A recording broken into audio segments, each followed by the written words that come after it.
Music City Social is produced by Star Maker PR Group, providing publicity and public relations services to the entertainment industry.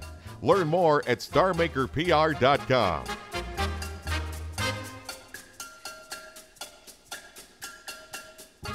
My guest today was born in the Northeast, but did his real growing up in the middle of Beverly Hills, California. His dad's career as a full-time film actor and frequent cast member on TV's MASH allowed James to learn the ups and downs of being an actor or musician firsthand. That didn't stop James, however. Along his path, James meets some of the greatest names in music. We pick up the conversation with James telling me about his move to Los Angeles and how he became a man at the age of 12. Let's start at the beginning. Where did you grow up? I was born in Mineola Hospital in Long Island. And the family was living in Roslyn in 1952. Okay. We stayed there until 4 days after my bar mitzvah, which I had to be bar mitzvahed early. I became a man at 12 and a half. Wow. Because my dad was moving to California. And we all were moving to California. Yeah. But he wanted to do that new thing that was catching on pretty good called television. And had a pilot to do the show called Honey West. Yeah. Do you remember that with I Anne do. Francis? So, I mean, my dad used to be on the road, did a lot of theater in the round my first 12 years of life, and took some great summer trips with him. And when we moved to California, though, he pretty much stayed in California. Wow. Yeah. So much for the trips, but yeah. It was good to have him around the house a little more. So you went out there, and of course he's looking at a particular show. Was he auditioning, or had he got the part? He got the pilot. He did the pilot. They didn't know if it was going to be picked up or anything, I think, and it was. But you know, he did a lot of guest appearances on shows like Gilligan's Island and Gunsmoke, and yeah, you know, he wasn't lighting the world on fire at that point, but he was working pretty steady. Did a lot of voiceovers. Yeah. Well, tell us a little bit about your dad. Oh, he was something, man. My dad, he pretty normal guy, you know, for an actor, married.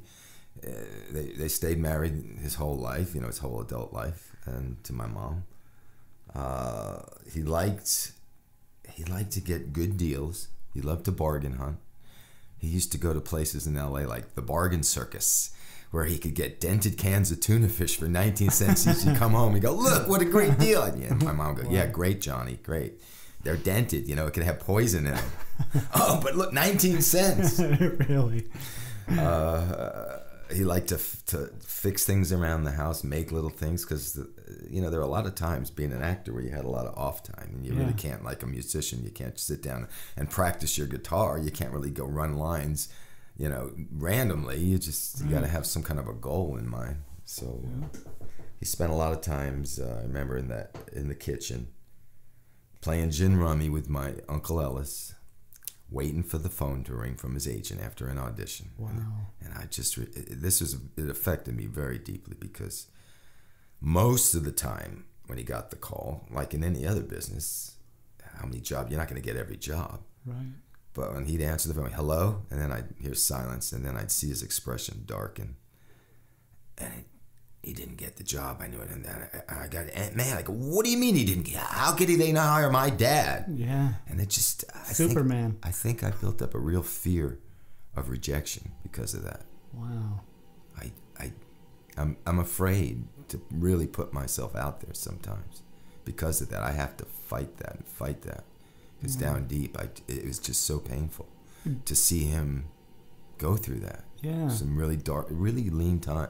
I mean, when we first moved to California, we all lived, the three kids, my mom and my dad, in a one-bedroom apartment while he was looking for a place with my grandmother in Baja, Beverly Hills. And Carl Reiner said to my dad, he said, "Johnny, no matter what you do, you got to get a place in Beverly Hills, because the Beverly Hills schools are the best." So we got this little 3-bedroom apartment on Oakhurst Drive near Olympic, which was about 2 houses in Beverly Hills. Across the street was L.A. And I remember because you weren't allowed to park your car overnight in Beverly Hills, so you had to move. We had to like, did you move the cars? Yeah, we moved. You would park it, across the street, so you can have it overnight. So I went to Beverly Hills High School, and Carl Reiner was right. It was really great. I mean, they had some great music classes there that were college classes that I was taking, and there were some kids in my class that I'm still in touch with, like Steve March, Torme, Mel Torme's kid, and Tim Weston, whose father was Paul Weston, his mom was Joe Stafford. Yeah. All these kids, and there was about a handful of us in this class, and we were kind of the elite of the music scene at Beverly High. Well, to an outsider, that lifestyle, growing up as the son of an actor who's on TV, going to Beverly Hills High, I mean, that's a lot of kids dream of that. That was the norm in Beverly Hills. Yeah. Everybody's fought, like half of them. Oh yeah, your dad's great. Well, my dad is Carol Burnett's husband, and my dad is who else? Miguel Ferrer was in our band. Jose Ferrer's kid, Rosemary Clooney. So we were like, hey, yeah, my dad's an actor, but he's no millionaire. So what's that like, though? I mean, it's to see your dad go through the disappointment that you said, and did that influence you to stay away from that industry, or was it okay? That's the reality, and I'm still good with that. My dad was tough. My sister, my older sister, wanted to be an actress, and this something really affected her. Susan, I'm sorry to divulge this, but he said to you, Susan, you're not really pretty enough to be a star actress. Why don't you work behind the scenes, production? And that's what she did. Wow. She took his advice, but she still has some kind of regrets about that. What if I would have done that? What, who knows? Barbra Streisand is famous. Why can't I? Right. She's good looking, but she's not striking. Yeah. So with me, I knew I didn't want. I liked acting. I was in plays and stuff, but I wanted to find my own thing in the entertainment business. And they encouraged me because my sister was an overachiever in school and got straight A's, and I didn't want to study that hard. I just went to school and I paid attention. I hardly ever did my homework. I wanted to listen to the Beatles. I wanted to learn about rock and roll. I wanted to learn how to play guitar. Yeah, that took a lot of my time. So I gravitated in that industry, and my parents really supported that. When I was like in fourth grade, I think all the kids got these musical instruments, the little flutophone, remember the recorders? And I was like really wailing on that thing. They go, oh, he's good in music, and the guidance counselor said, encourage him in that because he needs the confidence. Right. So they did, and I thought, oh, this is pretty cool. Wow. Yeah. Now I'm gonna go back to your dad just for a second, and then move on to your musical career. Oh. Your dad was a regular on MASH. Yeah. Well, semi-regular. Semi-regular. Did that lead to lots of other work, or was that a result of everything he had done up to that point? More of a result of things he had done up to that point, and it did lead to other work. It was his first one, I think, was in '74. And then did one a year later in '75, and then did about 20 of them from '75 to '78 or '9, I think. Yeah. But the greatest role he ever had was Woody Allen's Annie Hall. Yeah. Because it was real.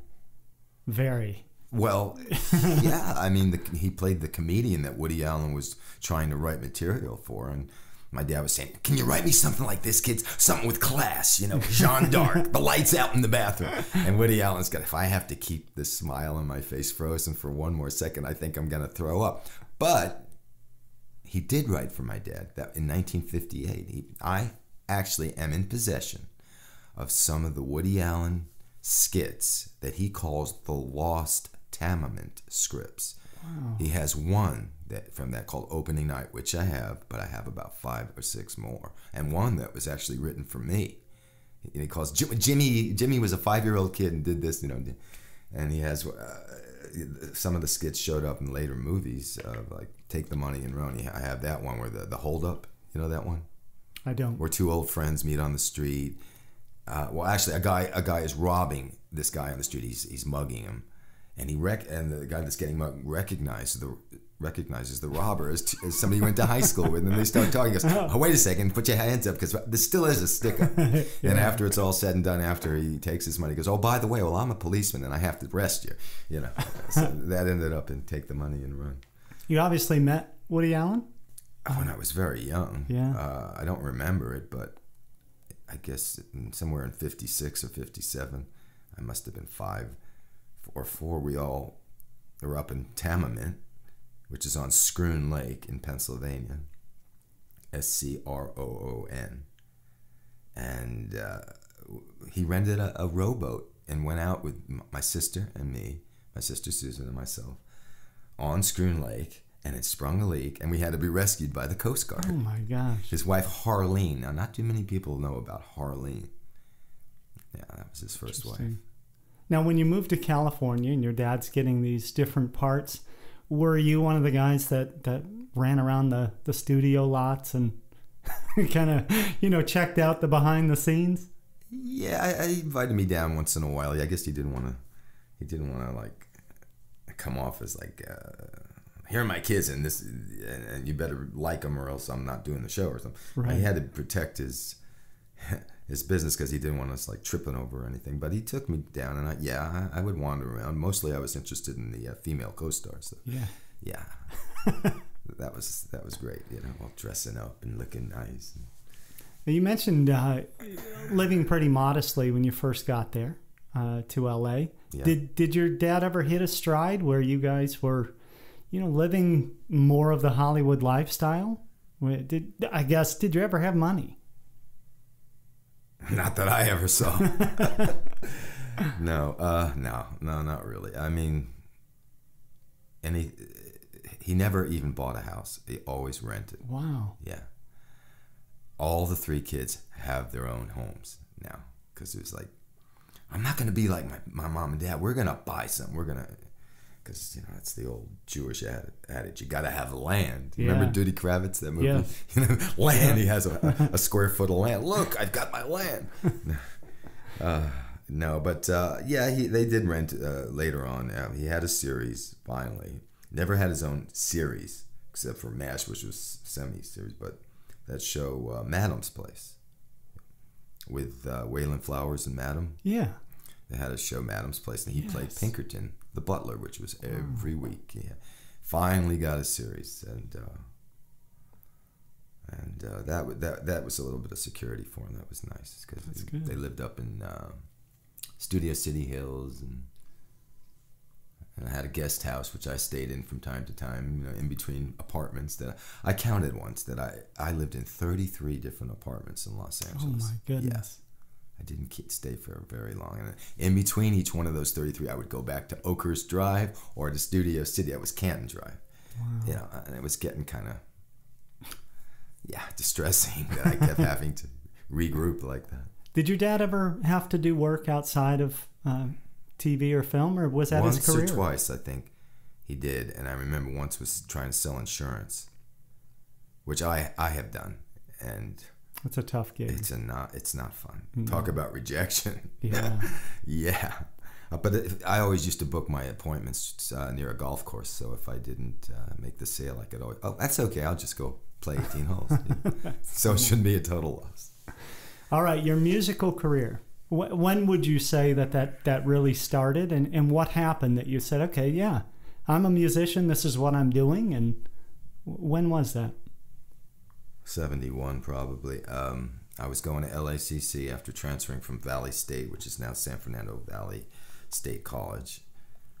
I went to LACC because I knew it would be a much more happening music scene. I met Jim Stanley there, whose name goes by James Lee Stanley, who's still a recording artist. And my first session was with Lee Sklar on bass, wow, Russ Kunkel on drums, and me in the studio. This went down live, playing my 52 Red Telecaster, which I still wish I had. And I remember I had this Vox amp. There was there was a thing in the verse where I would hold a feedback note through it. I remember as I'm holding the note with my left hand, I'm turning up my volume. So it was sustained through the whole verse. That was so cool. Wow. Yeah, so after that, there was this band called, well, it wasn't called Silverspoon yet. It was to be Silverspoon. It was Stephen, my friend Stephen Grise, Adamic, has 2 last names because he had 2 fathers, a stepdad and a birth dad. And that's a whole nother story. And he was involved with a bunch of other people, and he had this guy, John, that was in his band. He was a really good singer, and I went over their house in their garage at Joey Hamilton's garage apartment, who was... Aerosmith? Hamilton was Joe Hamilton Sr.'s son and Carol Burnett's stepson. Oh, wow. They lived on Schuyler Drive at a big guest house and a pool, and the main house was such a mansion. But I saw him rehearsing there, and John had sung this song. It was very Beatle-y called Laura, that went from G to B to E. And I go, oh man, not just these regular. I like that. I think I want to join this band. So they had this recording studio down in Kent Records. Kent Records was this studio south of the tracks near Normandy, almost practically in Compton. It's really a bad neighborhood where they used to drive down the street and if they saw like some down and out guy singing, they used to offer him $50 if they could record their song and keep all the royalties. Wow. Of course, they would release these records, these old blues records. You know, I'm paying the guy $50 and they owned it all. So they got famous for that. But we had this studio time, and Stephen, I was going to college and kept showing up late to the sessions, and Stephen finally said to me, Jimmy, either you're a professional student or you're a professional musician. Which is it? And I really, I wanted to record. I said, well, what am I going to teach? Am I going to teach music? I could always go back, I guess. So I left school and became a professional musician. Wow. And that band became Silverspoon. That band became Silverspoon, which, as Kim Fowley or Rodney Bingenheimer used to say, it's the band that talks the best show in town, the greatest band that no one's ever heard. Wow. We were a recording band, basically. Yeah. And that was a bit upsetting to me and Blair, the keyboard player, because we wanted to play live and we wanted to go out, but it just seemed that in LA, it was the studio, we wanted to make a great record too, and once we had that record, that would open a lot of doors for playing much better venues. But I think we did a handful of gigs. Wow. No more. As far as success with Silverspoon, what happened there? Well, we did. We had the record plant was at our beck and call after doing a showcase. We had Mal Evans as a producer who decided to produce us, who was the road manager for the Beatles, and Bob Merritt was an engineer at the record plant, and they took us under their wing, and we basically had unlimited time there at our beck and call. At the record plant. At the record plant on 3rd Street in LA. And this was 1974 when we did our showcase in May. Now I'm writing this whole kind of a memoir, and I'd started out as a timeline because I'm just trying to get it all straight. There's so many stories, and there's so much that I've forgotten, and I need constant reminders from the people that are still alive that can get the story straight. But when you start talking to the other people, it's kind of something that I thought I did. My partner goes, "No, I did that." No, wait a second, you sure? So it's really been pretty taxing, but it's been helpful too, because my goal in doing this was when I look at Wikipedia and I look up Silverspoon, there's really not that much about it. Yeah. And what's there, they get the names wrong. After we did during that year, we did the Keith Moon solo album called Two Sides of the Moon, which Mal was producing. And you had a cut on that, right? I didn't have a song that I wrote. No, I played on Don't Worry Baby. Yeah, on Don't Worry Baby and Teenage Idol and a few other songs. But Keith became like our buddy. He that Halloween of '74, he came into the studio, heard one of our songs. He goes, "I know what that needs. I have one word: timpani." So he calls Studio Instrument Rentals. He rents these timpani, and he goes into the studio. He says, "Could you please turn off all the lights? I must do this in silence." He always spoke like he was James Mason or something, very eloquent speaker. And we turn off the lights, and we're hearing all this banging and this and that. And after it's over, we turn on the lights, and we looked at the timpani. It was covered in blood. Like, go, what are you doing? He was playing the things with his hands. Oh my They was gosh. just bleeding all over the place. He didn't care. He was just happy to. Wow. What a great guy. A guy that had a heart of gold, but he was just caught up in his own persona. Yeah. He felt like he had to wreck things or people would be disappointed. Wow. You know. Yeah. And I used to tell him, Keith, you don't have to do that. One time he came crashing through the walls at the Rainbow. He went behind the drywall and all that, and he started knocking them down. He actually hit some paying customer, and I think I was thankful that it didn't break her arm. But that was the night that we were all up in the crow's nest with Keith, myself, Ringo, Mal, and he started singing these oldies, and we sang Don't Worry Baby. And the next morning I get a call from Mal. Stephen, Blair, and myself were staying in this one room in Mediterranean Village, which was on Larrabee in West Hollywood. And it was 8 in the morning, and we'd been up all night, and I answered the phone. It was Mal. He goes, Jimmy, we're going to do an album. Keith wants to do Don't Worry Baby. I need you to go down to the plant and figure out all the chords to the song and have all the charts written because they're going to be coming in by 10 o'clock. I went, you're kidding. No, I'm not kidding. So I went, and the other guys were still asleep. I go, Blair, wake up. We have a session. He goes, come on, Jimmy, go back to sleep. Don't give me that, you know. No, really. So I think I had the kettle out with water. I was just about to pour it on his head. And when he said, hey, wait, I'm up. And we made it down to the plant and writing out the chords. And in walks Jim Keltner. In walks Ringo. In walks Danny Korchmar. In walks John Sebastian. It was like the super session. And my friend John Grise, who's Stephen's brother, he's an actor. You might have known him from Napoleon Dynamite. Yeah. He plays Uncle Rico. Yep. Well, that's Stephen's. He grew up. He was the kid that Keith Moon said, go down to Tower Records and go get Don't Worry Baby. And the kid was 15. He gives him the keys to Gary Kilgren's Rolls Royce. Here's a 15-year-old kid driving the Tower Record. Right where to go. He got the record, came back. And no damage. About 3 or 4 years ago, John said he ran into John Sebastian, and he said, John, I just wanted to tell you that we were at a session together. And he goes, oh, really? That's interesting. It was the Keith Moon session. His jaw dropped. He goes, you were at the big session? He, to this day, calls that the big session. He goes, you were the kid. You were the kid. Wow. That session.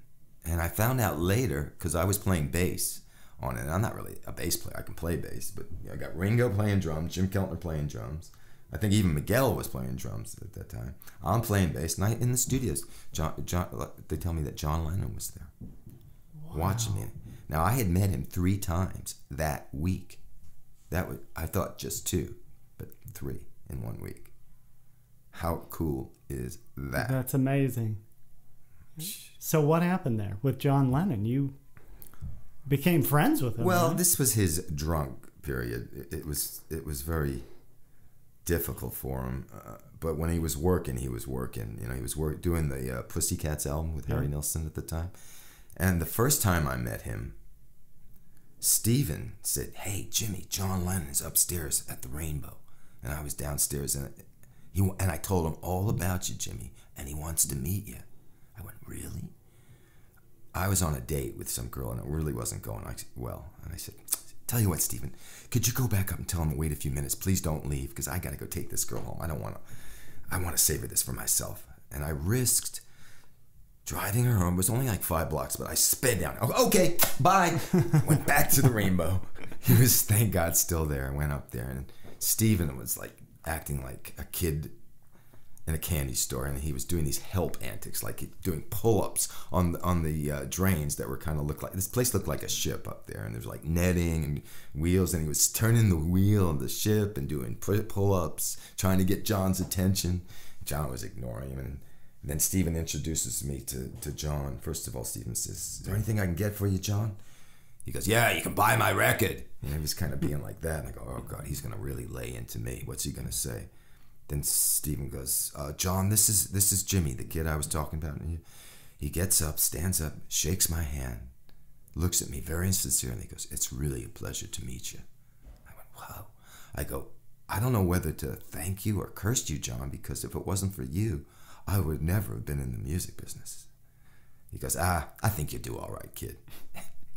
And I just went, wow, that's amazing. He didn't lay into me. He was sincere. I don't know, maybe he felt something from me. Maybe he felt that, hey, I wasn't just some kid, you know, gonna just take an autograph and sell it or something. Right. It really meant something to me, and he knew it, and it was great. And the second time, about a few days later, Stephen and I were bumming around the Rainbow as usual, not a dime in our pocket. It had just rained, and there were puddles in the parking lot. And I happened to look in a puddle, and I thought I saw a dollar bill. It was a $5 bill. So I said, come on, let's go down to the record plant. We took a taxi down to the record plant. And sure enough, Lennon was in there with Nilsson. And we walked right into the studio while the music was playing. And I sat down about 5 feet from him as he was in the control room chair, the captain's chair. And then the music stopped. He looked over at me. He goes, who the are you? I said, I'm Jimmy. I met you the other. Oh yeah, you're cool. Went back to turning on the music, and I stayed there for about 10 hours, afraid to move, that I would like distract him in any way. And I just savored that moment. He really was working. He wasn't drinking, and he was, Harry and him were working hard, and it sounded great. It was the song "Many Rivers to Cross," the Jimmy Cliff song. Jeez, so you got to hear that song be over put together. and over and over. And I said, "Oh, this is great!" With the guitars, Jesse Ed Davis playing guitars, and that was probably the pinnacle of my musical career right there. After that, I just said, everything else is gravy. Yeah. So what happened after that? Where did music take you? Well, we did that record and wanted to finish ours, but in '75, Stephen's stepfather, Tom Grise, just happened to have this little movie he was directing called Helter Skelter. And his son was in a band that just happened to sound a lot like the Beatles. And we thought we were a shoo-in to do it, but it turns out Tom really didn't want to come off as having nepotism and hiring his son's band. So the drummer in the band, Rick Green, made an appointment with the musical director, whose name was Billy Goldenberg, and he came out there and drove with Stephen out to his house, played him our tape, and pretty much pleaded our case. And Billy Goldenberg calls Tom Grise and goes, Tom, unless you can come up with another band that sounds like the Beatles, we're going to have to use these guys. And so we did, there were 4 Beatle tracks. We did Long, Long, Long, Helter Skelter, Revolution, and Piggies. Wow. And if you listen to the soundtrack, we tried to do them different. We changed the tempos. We didn't just cop Beatle grooves. We wanted it to sound like us. Wow. And after that, we tried to get a soundtrack deal, but the reputation of Silverspoon was kind of tainted, and really nobody wanted to touch us. Why is that? Drugs. A lot of drugs. But that was common pretty much everywhere, was it not? People thought that we were spoiled rich brats that wouldn't show up. He was going to book us on the Emmys and to do some of the stuff, but he didn't want to risk his reputation, which I found out later. And I'll never forget the meeting we had to try to really get this going, because we were running out of time, because the movie had been on for about a year. It was very popular. We had a meeting. It was August 16th, 1977. We were sitting in this Chinese restaurant pleading our case to Bob. Said, please, we need to get a soundtrack record. And he was just about to agree to it when the waiter came over and said, I have to sadly inform you that Elvis Presley just died. And everybody kind of went, I don't really feel like working. And there was this malaise over the industry, and nothing got done. Yeah. And so I just sort of abandoned that idea, and the band sort of kind of broke up. Not officially after that, but yeah. So Elvis's death kind of it was a marker sort of cemented if nothing else. It. Yeah. Wow. I mean, there were attempts to get it back together, but we did have a reunion in 1981 in January, right after John Lennon died. We had written this song called Last Autograph, and we went back in the studio and recorded it. And of course, I hate to mention these things, but Joey, our singer, who really had a lot of problems with drugs, he came in, tried to sing his part, left, came back really high, and we had a little coke in the studio to try to keep us going for the musicians. He had stolen all our coke and left. I said, that's the last straw. I said, that's it, you know. And Joey passed away about 10 years later. Wow. At the age of 41 from hepatitis. He had A, B, and C. Jeez. Yeah. Really sad. What a talented kid. He was a natural singer. Like my friend John Marr was in the band early. We're natural singers. I'm not a natural singer. I have to be a stylist. Yeah. I know how to sing, but it's not like I can I'm not like Roy Orbison or anything, you know, that can effortlessly hit notes all over the place. You know, I have to write for my style. Sure. But swagger was everything, you know, in those days. It is still today, and I have plenty of that. So after the band breaks up, what do you do next? Well, I always Silverspoon never played live, and I wanted to go out and play. I wanted to pay those dues. I needed to get from my audience what was working in my songs and what was not working in my songs, and the only way to do that is play them out in front of an audience, I think. So Blair felt the same way, and we were kind of gravitating toward each other, and we went to a Bruce Springsteen concert. I'll never forget. It was in 1981. And it was just amazing. We started a duo after that called Two Guys from Van Nuys. And Two Guys from Van Nuys was me on acoustic guitar and Blair on acoustic piano, and it was very folk rock, very really I'd say ahead of its time, you know. It was kind of not grunge, because we were acoustic grunge, if you can imagine. Yeah. Just really high energy acoustic music, folky rock, bluesy. And after that, Dave Mason recorded one of our songs called Vagabond, and the Beach Boys, Mike Love, recorded another one called Running Around the World, and that one got released, and it was a top 5 record in France. And here's another sad story. It was market tested as a top record in America. It was going to be released on Boardwalk Records. That was Neil Bogart's company. Yeah. The day it was supposed to be released, Bogart dies. Oh my goodness. Company just goes into another malaise. I go, here we go again. You know? Yeah. I mean, things like that were happening a lot. After Helter Skelter, I don't know what it was, but there was this black cloud on the band. People were dying left and right. Mal was killed by the LAPD. Tom, Stephen's father, Tom Grise, died of a heart attack a year later. Blair's girlfriend was murdered, stabbed to death in West Hollywood. It was just one thing after another, and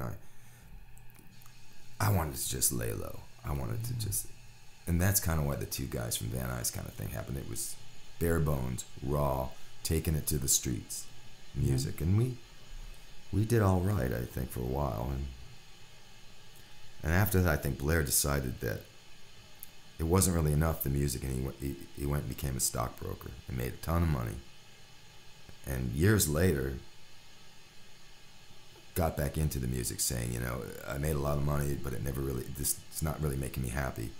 Yeah. And so he actually has published some of my songs. Wow. And we just recut Running Around the World, the Mike Love Beach Boys. And he goes, Jimmy, he listens to a lot of country. You know, I hardly listen to it all. It's I can listen to 2 or 3 songs, and I just have to turn it off because it's. I like lyrics and story, but it's talk about being on the nose, you know. Yeah. Let me have a little imagination. Let's set the scene and let me kind of relate to it from mine. Don't tell me everything I need to see in this movie, you know. Gotcha. That's what country music is to me. It's just too on the nose. A little too literal. Too literal and too obvious. And occasionally, though, there'll be something that I go, whoa, that is great. That is really great. So my ears are still open. But he says, let's change Running Around the World. There's a line, run around the world trying to catch up to my favorite little girl. He goes, why don't we change it to favorite country girl? You think that's okay? Yeah, why not? Everybody just, that song was I said, fine. I said, so he cut it, you know, and it's a work in progress, but it sounds, to me, it sounds like a hit. That's cool. So, where'd you record that at? He does it in his house, and you know, he's got all the gear and everything, and he's got some really good people to help, you know, mix and match, and guitar players, and he plays the keyboards, and he hires the people, and he gets the best people he can. You know? Wow. Now, where'd you go after Two Guys from Van Nuys? What was your next step? After that, I started playing the pedal steel guitar. Yeah, believe it or not, wow, what a hard instrument. But it took me about 6 months, and it was the first, in 1990, I guess, was the first year of my marriage. And we had one room where I would just woodshed, and I must have put my wife through hell that year. I had little squeaks and squawks coming out. It took me about 6 months to really be able to play something that sounded half decent. So I started playing in country bands in LA.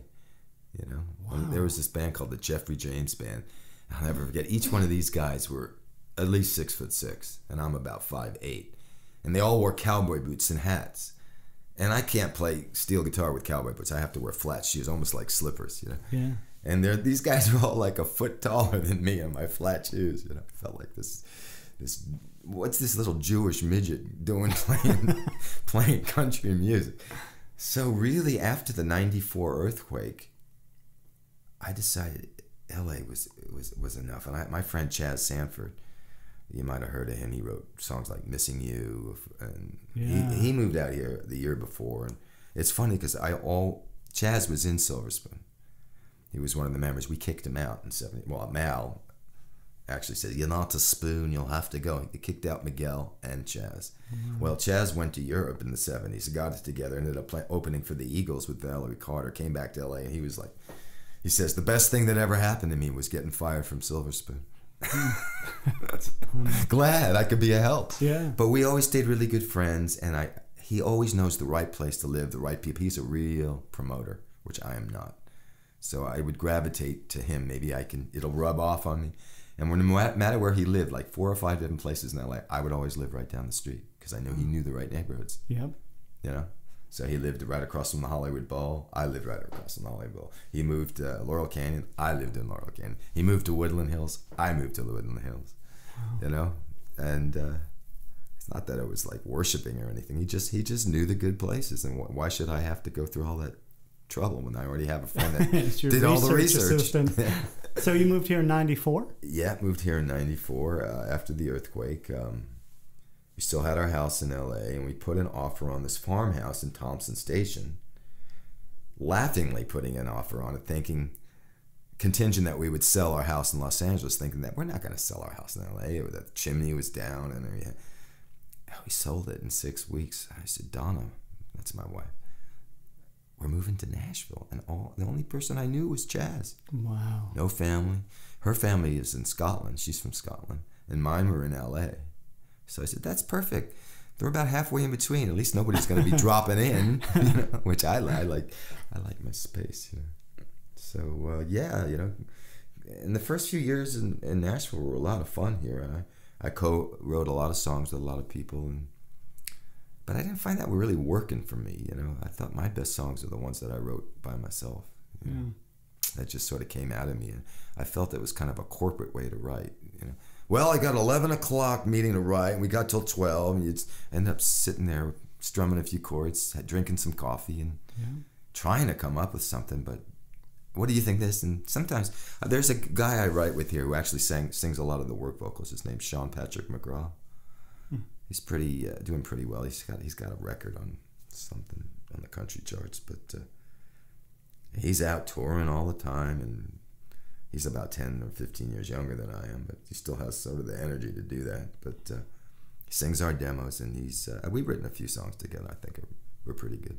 Yeah. What's been your work since being here? What do you do to sustain yourself? And when I first came here, I was doing. I had my own company in LA that I did on the side, selling office supplies, called Universal Data. And I would sell, when it started out as typewriter ribbons and computer ribbons. And when I came out here, I tried to get it going, but at that point, places like Staples and Office Depot were just, it was, you know, I couldn't really save the people any money, and I couldn't afford to drop my prices that low. So I kind of gave that up. So I got an insurance license, thinking, let me try to do something at least somewhat legitimate. I'll have a license, you know. And I did that for a while. I didn't really do that well. As I told you, I was booking my appointments around golf courses at the end. So around the year 2000, I'm one of these kind of guys that when I make up my mind to do something and I make a promise, it's really hard for me to back down from it. I have to keep it. I have to. And I said that when the millennium is coming up, I will never do another job where I have to lie or bullshit. And I haven't really worked since. I was going to say, so you're unemployed. Pretty much. No. I am. Well, I do. I buy guitars and sell them, and I'll do the eBay thing, and you know, that's kind of a hobby. I mean, that I end up really buying more than I'm selling. So, you know, because it's a much better time to buy than to sell. And right now, so, sort of stockpiling on. I must have about 30 or 40 guitars and pedal steels, and my son Daniel plays guitar, and he's like a kid in a candy store too. Dad, what guitar can I take to school today? Oh, take that one. I'll take that one. Just don't take my 58 Tele. You know? Yeah. So that's pretty much it. And also, I have a part-time job as I work for Helping Hands, which is through the temple. A company or a non-profit organization that I sing and perform for Alzheimer's patients. Oh, wow. I go to the rest home where we're living facility, and I do a one-on-one with them, usually with their significant other or daughter or son that would be there. And I had to learn a lot of the old songs, which I love, because my grandfather, he was a big Al Jolson fan. He sounded just like him. Wow. Learning all those, and Frank Sinatra's, and my favorite, of course, was Bobby Darin. Yeah. Somewhere beyond the sea. Yeah. So I learned, and I tell you, my style, it's really helped. Learning those old songs, and I realized, God, they knew how to write songs. Yeah. Interesting chord changes, modulations, and coming back into the key, all in the verse. Yeah. Far less emphasis on production. Just great songs, great stylists, great voices. Yeah. And I want to bring that back. And my style is kind of, if you listen to any of my stuff on my Reverb Nation Facebook, some of the demos that I just do with guitar and stuff. Yeah. Which I like to just do and post them anyway, because I think some of my demos are better than, I love demos. You know. Yeah. Raw. The raw, more raw, the better. So I started changing. You know, I got this voice I started experimenting with, and I started going out and it's kind of my Tom Waits, Louis Armstrong voice. Yeah. I don't know where it comes from, but I go into this. I'm like an actor. I go into this character, and it's kind of getting refined now. It's between that voice and my voice, and I don't know where it is right now, but it depends on the song, really. But it's like, I have the song called Seeds, and I sing like, seeds that I hold in my hand. You know? Yeah. Yep. It's somewhere between Al Pacino and Louis Armstrong, I think. That's cool. You know, the Al Pacino in The Scent of a Woman. Yeah. So what will you do? Yeah. What will you do now? Continue to write? I can't help it. Yeah. If a song presents itself, I feel I need to be in the space to pull it out of the air like I'm fishing, and reel it in and get it to some sort of semblance. Yeah. And then I can kind of put it away and listen to it again in a couple of weeks. And if I still like it, then I'll finish it. Yeah. Yeah. Oh, one thing I meant to ask you, did you ever do any acting? Yeah. I've done some community theater here. And I've done, two guys from Van Nuys did a guest spot on Madam's Place, where we performed one of our songs we wrote for Madam. You can see that on the internet. I'm sure it's there. That was my 30th birthday. I'll never forget that day. And I did a bunch of productions of shows out here. My favorite being Peter Pan, where I played Captain Hook. Wow. And fun. It was great. I loved doing that. I actually grew out a real mustache and had twirled them up with wax and had the little soul patch and had the Howard Stern wig, you know, with the long hair. And I'll never forget, my son was in the play too. I think he was about 6 at the time, and he played one of my shipmates. And of course, a lot of people in the audience knew he was my son. And I said, Daniel, I'm going to give you a line. There was a scene where I had to get a lantern from off stage and go look down in the galley for something, you know, a spook or something. So I say to Dan, his name was Dirty Dan. Dirty Dan, be a good lad and fetch me out me lantern. And while he's off stage, I go, he's a good lad, like a son to me. And they went, oh. You know, I'm known for my improvisations. And I did another play after that. It was an original play by Myra Anderson called Fairy Tale Confidential. Where was that at? It was at Bongo Javas. Oh, yeah. And it was a really clever play about the heroines from Grimm's fairy tale, Rapunzel, Snow White, Cinderella, who were all going through therapy. And I was their therapist. Wow. Yes, Dr. Grimm. Cool story.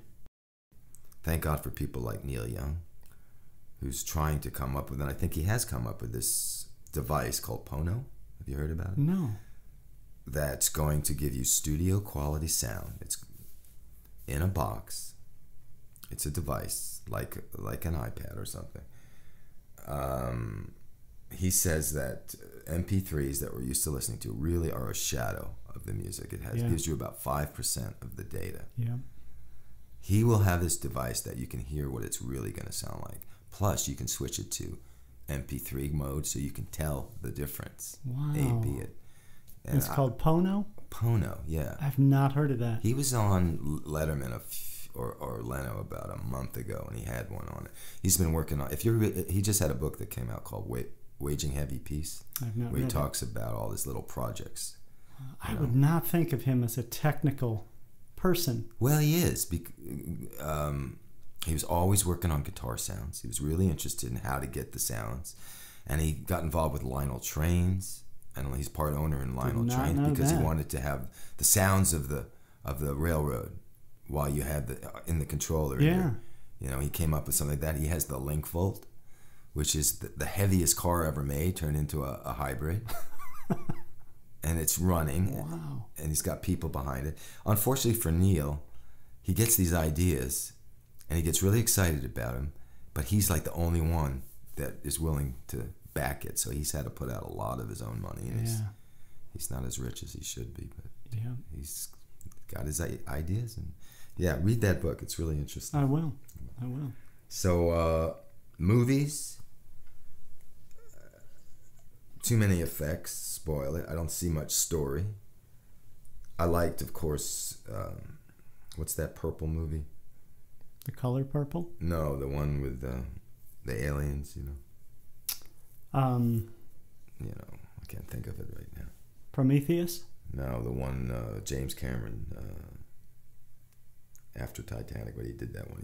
You think of it. I can't think of it. Yeah, cut, edit. No. We will think of it. Anyway, I like that, and because you'll know what I'm talking about, and it'll come to me by the time. And the kids are just getting desensitized. My youngest son, Morgan, loves film editing. He loves effects. He has After Effects, and he's so into making his own little movies where he makes himself blow up and all that, which is great. But I have to keep reminding him, story, get a story. Don't forget about the story. Yeah. Don't forget about the characters. How often can you see The Matrix and see a guy spinning in midair? A lot of people, if you want to see a fight, see a real fight. Yeah. Like Gladiator. That was okay. What a great movie. Yeah. Yeah. Oh, man. That's what I hope for the future of music and movies that bring back the soul. Thank God my kids and a lot of their friends love classic rock. Yeah. My son's favorite band, Daniel's favorite band, is Pink Floyd. Wow. In fact, he turned me on to it. I always thought Pink Floyd was kind of a druggy I did too. Heroin band. I did too. I stayed away from them when I was younger because I just thought of it as sitting in a circle smoking a joint. Or shooting heroin or something. But it's really not. It's just wonderfully recorded and produced concepts, music. yes. Yeah. And so I went to that show, the who's the guy for the one at the Bridgestone. Yes. Yeah. Yeah. Because of him. He turned me on to that, and I was a little afraid that I was going to have an experience my vertigo, because I have little problems with vertigo right now. But no, I looked at it on YouTube, and I looked at the effects. I think I'll be able to handle that. And it just blew my mind. And thank you, Daniel, Yeah. because he loves that. He loves Led Zeppelin. Of course, he loves Bob Dylan and the Beatles because of his dad, Yeah. And when I was young, I didn't really like my dad's music, and I learned to like it later. But they like my music and what I like now. Yeah. So maybe there's hope. Maybe they'll bring it back. That's good. I'm hoping. I like to ask this question of everybody that comes on the show. And you've lived this in a couple of different regions, but if you were a young guy moving to Nashville today, wanted to play guitar, sing, write, be a star, whatever, what would your first month look like? What would you do to meet people, get, kind of ingrained in the music business here? What would that be? Pretty much like that show, Nashville. Get a job at the Bluebird. Yeah. Right? Yeah. If you can't get a job there, do the writers' nights, try to meet people, try to keep your, like the guy Steve said that in that interview I was listening, keep your ear to the ground. Yeah. Now, unfortunately, I moved to Williamson County, and my ear to the ground here is talking about, the weather and stuff like that. I thought it would be a lot easier for me just to go to Nashville a lot, but I've gotten kind of like, oh, God, I drive up to Nashville. I better have something else to do so I can justify spending that much gas money to go to Nashville just to hang out. Yeah. It's been really hard. I kind of regret it, and I kind of don't, that I moved to out in the country. Yeah. Do you ever miss L.A.? Yeah, I'm going back there in 2 weeks. Work? Well, I'm writing as the memoir thing, and I really want to go there and talk to these survivors of these stories in person. Over the phone, it's just too hard, Yeah. I want to be face to face, and I want to get it all down with my little digital recorder that I just bought with a gift card for my birthday. It should be arriving here shortly. I'll go there and I'll take all that information. And there is a opening of a studio in LA. A friend of mine, Bobby Graham, is opening up, and he's invited me to play, and he's invited Steven to play. So I've been talking about this Silverspoon reunion, but a lot of the people in the band kind of hate each other, and I'm hoping we can rise above that, and realize that out of the members of the band that have gone through the band, there was about 21 or 22 of them. 8 of them are not with us anymore. Wow. Yeah. A third of them gone. A third of them are gone. That's something. Mm-hmm. So what's important to me is just friends and the time that we spent. You might feel this way, that way, but honor what we had. Honor the commitment to the time that we spent trying to do something better than just what we could do alone. My guest today has been James Wesley Haymer. As I heard James speak, I couldn't help but hear the blues in his voice. Maybe that's why he now writes the blues, because he has a story to tell from experience, and not all of it is good. James' life in LA was filled with ups and downs, opportunities that sometimes didn't pan out as planned. Band members coming and going, some even dying from drugs and alcohol abuse. Yet James has remained optimistic and found a home for he and his family in Nashville. James still writes, records, and even does a little acting. You can learn more about James Haymer by visiting musiccitysocial.net/James Haymer. Thank you for listening to this week's episode of Music City Social. If you or someone you know would be a great guest on Music City Social, please visit musiccitysocial.net and click the Recommend a Guest link at the top of the page. Music City Social is produced by Star Maker PR Group, providing publicity and public relations services to the entertainment industry. Learn more at starmakerpr.com.